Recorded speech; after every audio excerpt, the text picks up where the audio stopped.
क्या जिसको भी आप सुनते हो कभी परखते हो? हाँ, संडे की संडे चर्च जाते हो, हाँ जी, ये घर से निकलते हो तो बोलते हो आज प्रोफेसी होगी, आज ये होगा वो होगा।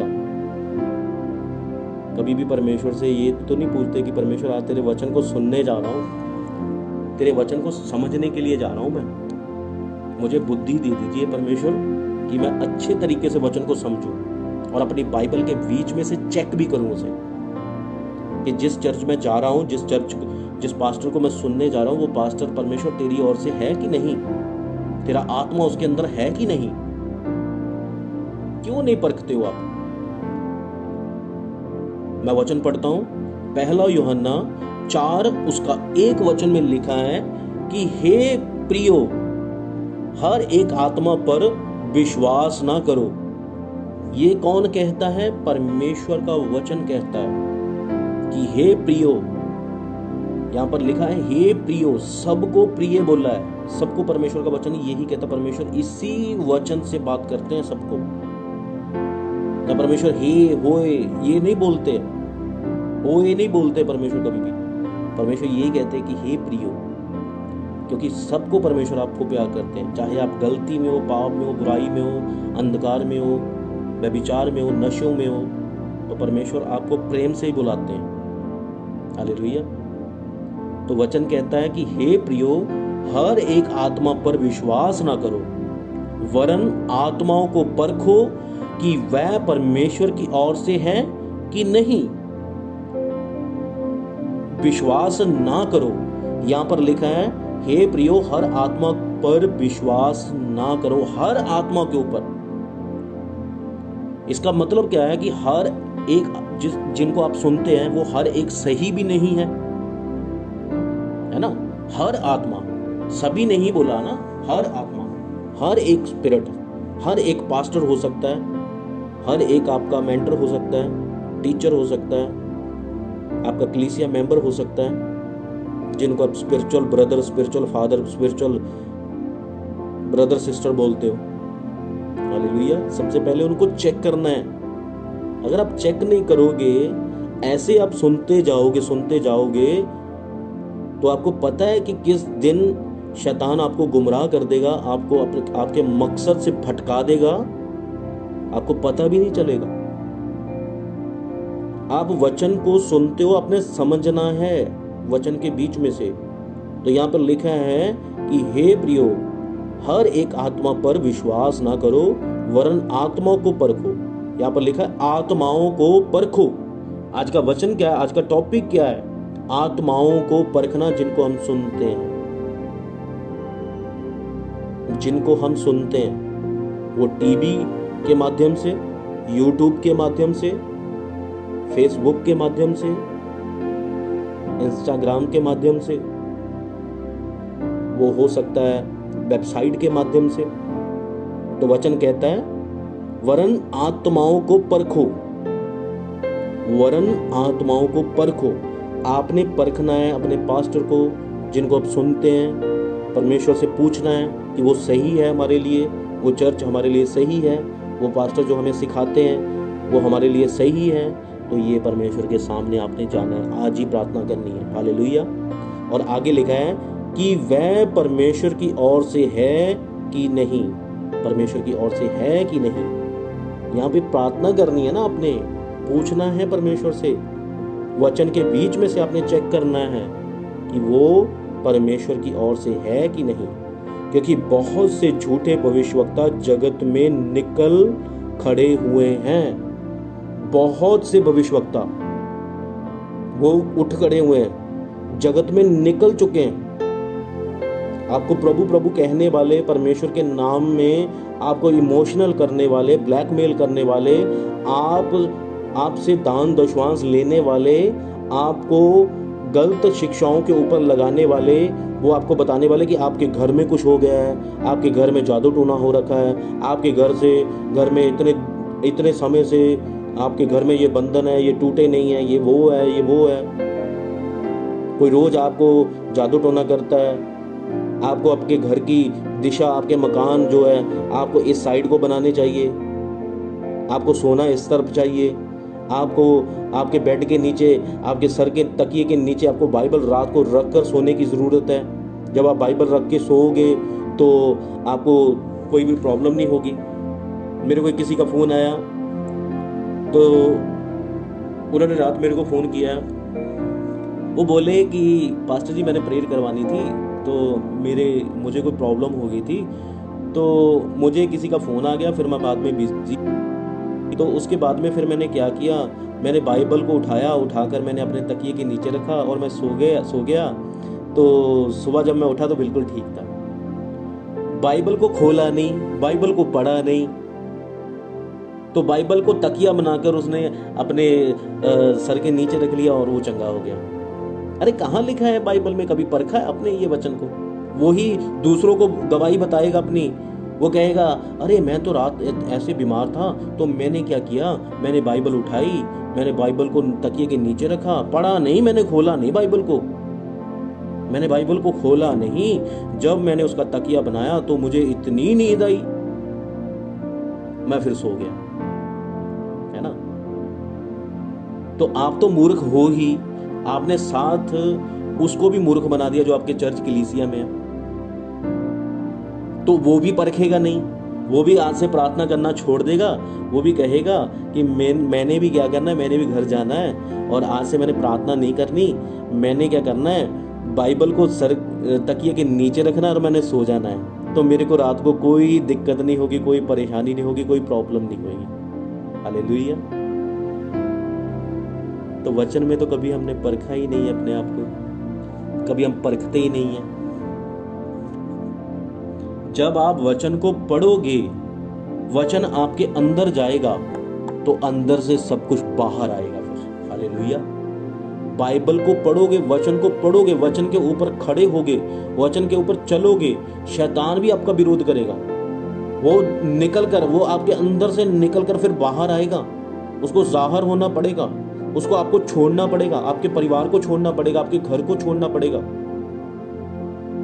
बहुत लोग कहते हैं जब हम प्रार्थना करते हैं, बाइबल पढ़ते हैं तो हमारे ऊपर प्रॉब्लमें आनी शुरू हो जाती हैं। जिस तरह मैंने पिछले संडे भी आपको बताया था कि जब आप प्रभु में बढ़ना शुरू होते हैं ना, तो ये पूरा अंधकार आपके विरोध में हो जाता है। तो उसकी पूरी कोशिश होती है कि आपको प्रार्थना नहीं करने देना, वचन नहीं पढ़ने देना, वचन के ऊपर चलने नहीं देना। तो उसकी पूरी कोशिश होती है कि आपको रोकना, और फिर आप कहते हो नहीं मैं नहीं पढ़ूंगा, मैं नहीं पढ़ूंगी। तो जब से मैं बाइबल नहीं पढ़ रही हूँ, जब से मैं बाइबल नहीं पढ़ रहा हूँ, प्रेयर कर रहा हूँ, करनी नहीं कर रही हूँ, तो मैं ठीक हो चुकी हूँ। कितनी देर तक आप ठीक रहोगे? जो बीमारी आपके अंदर एक कैंसर बन रही है, आपके अंदर एक ट्यूमर बन रही है, आप डे बाय डे वीक हो रहे हो, आपको पता ही नहीं चलेगा। उस दिन पता चलेगा जब डॉक्टर की रिपोर्ट में आएगा आपको ब्लड कैंसर है, आपके पेट में रसौली बन गई है, आप कभी भी मां नहीं बन सकती, आप कभी बाप नहीं बन सकते हो, आपको कभी भी आपकी शुगर नहीं जाएगी, आपको ये हो जाएगा, वो हो जाएगा। तो ये सभी बीमारियां तब होगी ना जब आप प्रार्थना करोगे, तो सब बंधन टूटेंगे। आपकी प्रार्थना के द्वारा शैतान जब आपके सामने प्रॉब्लम लेकर आता है तो उसको प्रॉब्लम हो जाती है, उसको सर दर्द होना शुरू हो जाता है, वो जलना शुरू हो जाता है, इसीलिए वो हाइपर होता है। जब आप एक व्यक्ति दूसरे व्यक्ति से उसकी लड़ाई होती है तो वो एक को थप्पड़ लगाता है तो दूसरे को गुस्सा आता है, तो वो भी पलट कर उसके ऊपर वार करता है। तो जब आप प्रार्थना करते हो तो प्रार्थना में आप इतने थप्पड़ मारते हो ना शैतान के, इतनी आप उसकी पिटाई करते हो ना शैतान की, तो वो पलट के वो वार करने की तो कोशिश करेगा। वो आपको टच नहीं कर सकता, आपको छू नहीं सकता, आपको घात नहीं कर सकता। वो आपके लोगों, आपके घर के, आपके जो घर के लोग हैं उनके बीच में से आकर आपको परेशान करेगा। आपके घर के लोगों के बीच में से ही आपको प्रॉब्लम देगा, आपके घर के लोगों आपके लोगों को ही आपके विरोध में खड़ा कर देगा। हालेलुया। तो जब आप वचन को जानोगे, परखोगे, अपने आप को भी परखना है, वचन में लिखा है आत्माओं को परखना, तो आप दूसरों की परखना करते रहो ना, अपने आप को भी परखो। तो ये वचन सबके ऊपर लागू होता है। सबसे पहले तो वचन आपके ऊपर लागू होता है। सबसे पहले वचन आपके ऊपर लागू होता है कि सबसे पहले आपने दूसरों की परख नहीं करनी, पहले अपने आप को चेक करना है। अपनी परख करनी है कि आप पवित्रताई पे कितना हो, पवित्रताई में कितना हो, वचन में कितना हो, प्रार्थना में कितना हो, है ना, सच्चाई में कितना हो, परमेश्वर के साथ आपका क्या रिश्ता है, कितना प्रेम करते हो परमेश्वर के साथ आप। कि आपने अपने आप को चेक करना है, परखना है कि आपका प्रेम परमेश्वर से ज्यादा आप किसी दूसरे इंसान को तो नहीं दे रहे हो। हालेलुया। तो जब आप अपने आप को परखोगे, अपने आप को चेक करोगे, पौलुस कहता है कि मैं रोज अपने आप को कोड़े लगाता हूं, मैं रोज अपने आप को परखता हूं, मैं रोज अपने आप को जांचता हूं, मैं रोज अपने आप को चेक करता हूं मैं कहां गिरा, कहां मैं निकम्मा पाया गया। तो मैं उसी गलती को जानकर फिर मैं उस गलती को छोड़ता हूं और इस तरह मैं सिद्धता की ओर दौड़ता जाता हूं और सिद्ध होता जाता हूं। और परमेश्वर का वचन कहता है कि दौड़ते जाओ, जो दौड़ परमेश्वर ने आपको दी है उसमें दौड़ते जाओ और सिद्ध होते जाओ। और जिस तरह तुम्हारा पिता सिद्ध है उसी तरह तुम भी सिद्ध बनो। जिस तरह तुम्हारा पिता पवित्र है उसी तरह तुम भी पवित्र बनो, ना कि पास्टर के जैसा बनो। पास्टर को कॉपी करो, पास्टर के हेयर स्टाइल को कॉपी करो, पास्टर के परफ्यूम को कॉपी करो, पास्टर के कपड़ों को कॉपी करो, पास्टर की आवाज को कॉपी करो, उनके शब्दों को कॉपी करो। दूसरे पापा बोल रहे हैं, तुम भी उनके पीछे लगकर उनको पापा बोलो। आप उनको प्रॉफिट बोलो, आप उनको ये बोलो वो बोलो। हालेलुया। बाइबल को पढ़ते नहीं है, वचन को पढ़ते नहीं है, इतनी जल्दी आप अपना डिसीजन ले लेते हो, बोलते हो परमेश्वर ने बात कर दी मेरे से, परमेश्वर ने मुझसे बात की, परमेश्वर ने मुझसे बात की, है ना। तो कितना गुमराह करते हो अपने आप को, कितना आप अपने आप से आप किसी को धोखा नहीं देते, आप अपने आप को खुद को धोखा देते हो। आप परखते ही नहीं हो, कभी भी अपने आप को चेक ही नहीं करते हो, अपने आप को कभी भी टटोलते ही नहीं हो। आपको दूसरे की आंख का लट्ठा दिखता है, अपनी आंख में जो तिनका है वो आपको नजर नहीं आता। आप दूसरे की विरोध करते हो, दूसरों की बुराइयां करते हो, दूसरों की निंदा करते हो, वो वैसा करता है वो वैसा करता है। पहले अपने आप को चेक तो कर लो। अगर वो वचन के बीच में से नहीं है, वो वचन से पीछे हट चुका है, आपको वचन लेकर जाने की जरूरत है उसके पास। आप उसके साथ बैठो, संगति करो और वचन के बीच में से उसको समझाओ, उनको वचन बताओ। जब आप वचन बताओगे, जब आप वचन के साथ उनसे बात करोगे तो परमेश्वर क्यों नहीं बदलेंगे। अगर वो नहीं बदलते, नहीं चेंज होते, वो पाप नहीं छोड़ते, बुराई नहीं छोड़ते, शराब नहीं छोड़ते, नशा नहीं छोड़ते, व्यभिचार नहीं छोड़ते, तो वचन में लिखा है उनको उनके हाल पर छोड़ दो। आपने उनको छोड़ देना है और आपने उनके पीछे प्रार्थना करनी है, उनकी बैक में प्रार्थना करनी है। उसी तरह परमेश्वर का वचन कहता है, पहला यूहन्ना उसका 4 उसका 1 वचन कहता है कि हे प्रियो, हर एक आत्मा पर विश्वास ना करो जो आपको गलत शिक्षा देते हैं, जो आपको ये बातें बताते हैं कि आपका अन्य भाषा बोलना बहुत जरूरी है। कंपल्सरी हो गया, टंग में प्रार्थना करना कंपल्सरी हो गया, बहुत ज्यादा जरूरी हो गया आपके लिए। तो पहले उस सब्जेक्ट को समझना बहुत जरूरी है कि वो उस समय के लिए ही था। अब पवित्र आत्मा का दान हम पा चुके हैं। वो पवित्र आत्मा चेलों को इसीलिए दिया गया था क्योंकि परमेश्वर के वचन को उन्होंने पहुंचाना था। परमेश्वर का वचन इस धरती के छोर तक लेकर जाना था। हर जातियों में, हर नगरों में, हर एक कंट्रीज में परमेश्वर का वचन अलग अलग भाषाओं में लेकर जाना था। इसीलिए परमेश्वर ने उन्हें अन्य भाषा का वरदान दिया कि वो बोलने पाए। पौलुस जिस देश में जाता था उसी देश की भाषा बोलता था। क्या उसने पहले सीखी थी? ये कौन सिखाने वाला है? पवित्र आत्मा। आज की अन्य भाषा पता क्या बोलते हो? जो किसी को सुनते हो उसी की कॉपी करते हो, कॉपी करके अन्य भाषा बोलते हो, खारा बारा बारा बारा। तो वही कॉपी करके आप वही भाषा बोलते हो, आपको पता ही नहीं होता आप क्या शब्द बोल रहे हो। जब तक आपको वचन में लिखा है, जब तक आपको उनके शब्दों का पता ही नहीं है, तो आप अपने मुंह को बंद रखें। कलीसिया में अन्य भाषा तब बोलो कि जब उसको उसका इंटरप्रेट करने वाला हो, उसको एक्सप्लेन करने वाला हो कि ये इंसान कौन सी भाषा में प्रार्थना कर रहा है, क्या बोल रहा है। नहीं तो दूसरे लोग वचन में लिखा है कि आपको मूर्ख बोलेंगे। अगर आप किसी दुकान पर जाते हो, आप अगर दूसरी भाषा में आप दुकान पे खड़े होकर उनसे दूसरी भाषा में सामान मांगते हो, चीज़ मांगते हो, कोई भी ऐसी वस्तु मांगते हो कि उसको उसका मतलब ही नहीं पता है, क्या वो आपको देगा? उल्टा आपके कुछ उठाकर मारेगा और आपको बोलेगा ये तो पागल है। क्या वो देगा आपको?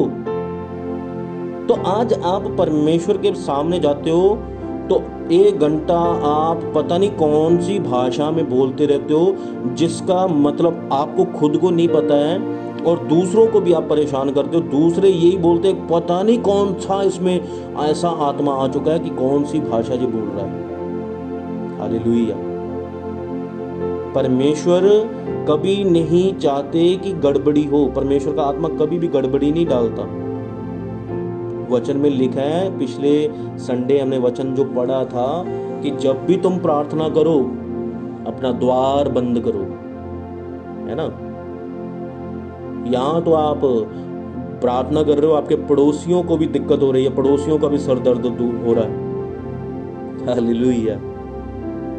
रात को प्रार्थना करते हो तो आपके घर के, आपके फैमिली मेंबर, आपकी पत्नी या आपका पति सो रहा होता है, बच्चे सो रहे होते हैं, तो रात को बेचारे उठकर बैठ जाएंगे, अरे पता नहीं इसके ऊपर तो ज़्यादा ही अभिषेक उतर है। वो भी बेचारे उठकर बैठ जाएंगे, वो भी बोलेंगे अरे बाप रे, इस पे तो पता नहीं कौन सी आत्मा उतर आई है ना।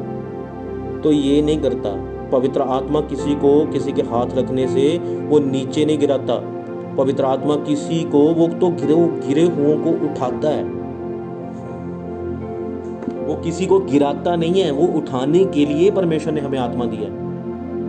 और जितने गिरते हैं वो योग्य नहीं है परमेश्वर के। जब आप गिर रहे हो हाथ रखने से, वो आप परमेश्वर के योग्य नहीं हो। और जो ये बातें पास्टर ये बातें बताता है, उसको तो खुद को ही नहीं पता है, वो तो खुद गिरा हुआ है। अगर वचन में चेक करो, वो तो खुद गिरा हुआ है, वो तो खुद अंधा है, तो आपको कैसे वो रास्ता दिखाएगा? परमेश्वर ने बोलना है बाद में। परमेश्वर कहेंगे कि परखना तूने था।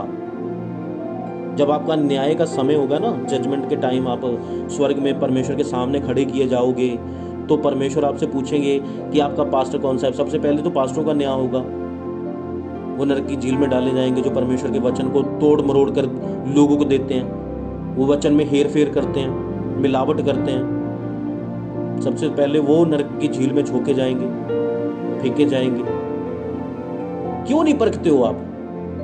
अगर मैं आपसे पिछले वीरवार का वचन पूछूं, पिछले संडे का वचन पूछूं, तो आपको किसी को वचन याद नहीं होगा। अभी आपके बीच में सिर्फ 1 या 2% ही लोग होंगे कि जिनको परमेश्वर का वचन पिछले संडे का और वीरवार का वचन जो याद होगा। किसी को याद नहीं है।